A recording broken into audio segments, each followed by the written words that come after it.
This next storyteller is Emily Sanchez. Yeah, some of y'all know her. All right. Emily is here to tell her story about how a horse has intuition. I know it sounds really profound, right? Please welcome to the stage Emily Sanchez.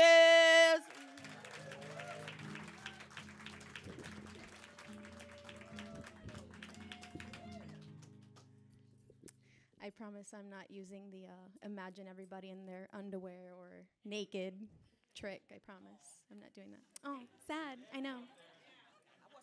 I mean, I can. Maybe not. It all started with a horse. A horse that would unexpectedly change my life. Not like anything Mr. Ed like, but pretty close to it. So my parents had planned this lovely vacation to New Mexico, and we were to go horseback riding. And this is my mom chuckling in the back. She's already like, I know this story. We had planned to go to New Mexico for this horseback riding. And we go, and it's scenic and lovely and beautiful. And I was so excited because I was on my 2-week break from teaching. I was an elementary school teacher, 5th grade. I know. It wasn't that cute.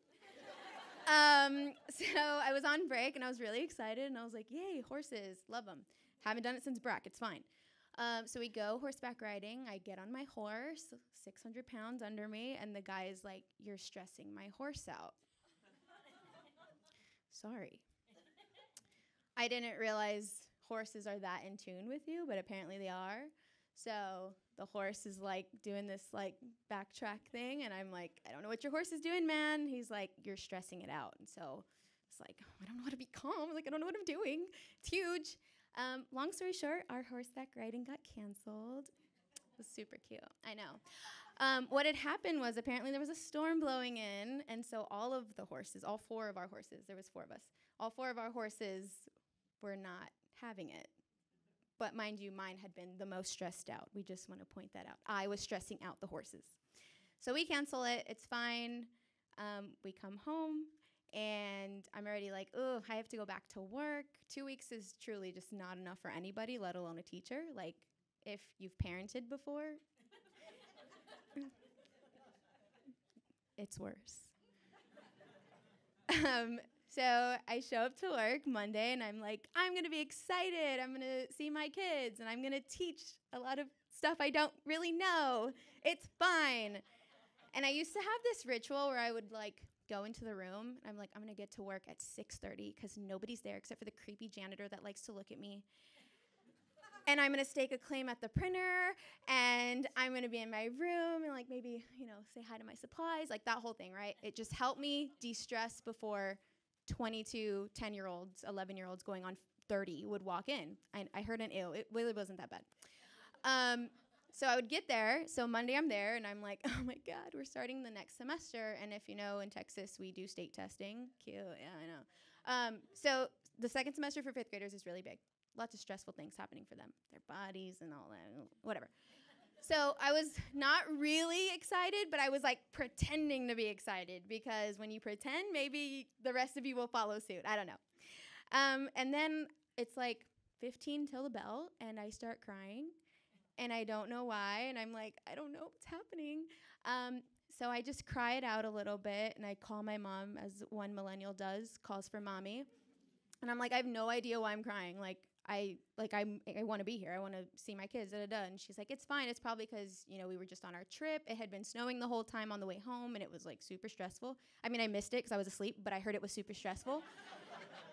And you'll be fine. Like, just get through today. Mondays are usually rough, especially for the kids. I'm like, okay, it's fine.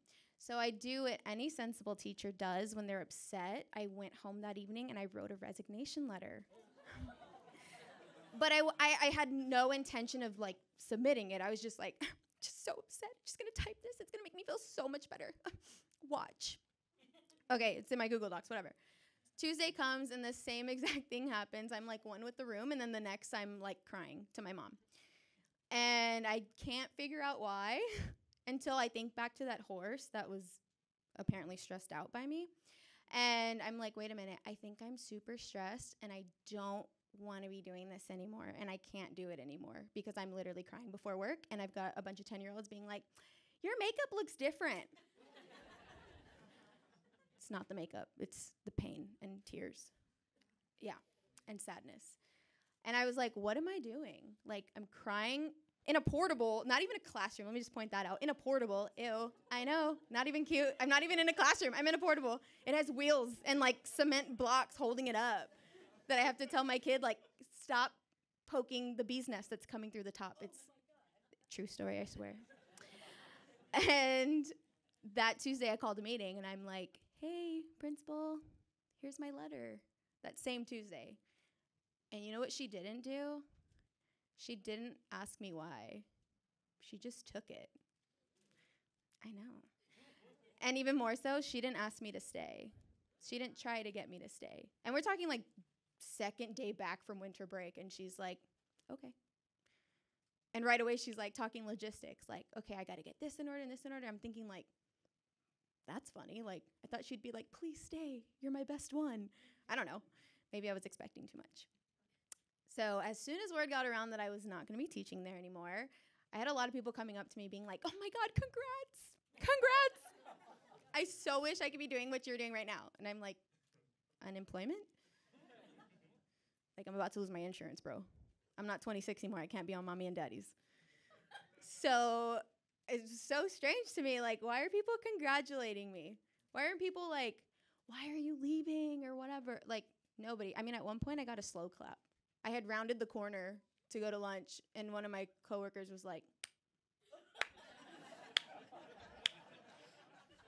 Emily, you're so good.